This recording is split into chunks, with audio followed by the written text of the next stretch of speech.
आज गुजरात के साहिल से टकराएगा विपर्जॉय तूफान। कच्छ में जकाव हासिल पर दोपहर 3 से 4 बजे के बीच पहुंचेगा तूफान। 145 किलोमीटर फी घंटे की रफ्तार से चल सकती है हवाएं।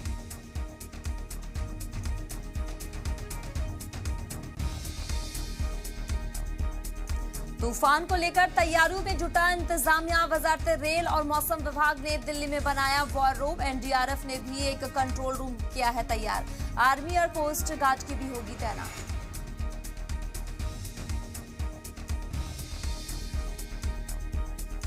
बिहार में सरकारी प्रोग्राम में रियासत के सीएम नीतीश कुमार का बयान। कहा 2024 से पहले भी हो सकते हैं आम इंतखाबात। अफसरान को जल्द काम की दी हिदायत।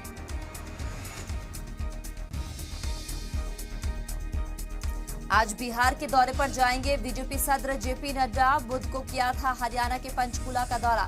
सीएम से मनोहर लाल से की थी मुलाकात। कई ओहदेदारान में भी रहे मौजूद।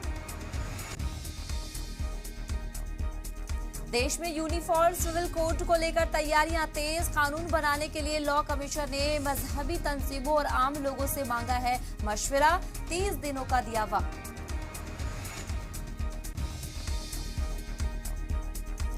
उत्तरकाशी के बरौल में आज होने वाली हिंदू तंजीमों की महासभा रद्द। पुलिस की कार्रवाई और हिंदी तंजीमों के लीडरान को हिरासत में लिए जाने के बाद से वहां पंचायत हुई है रद्द।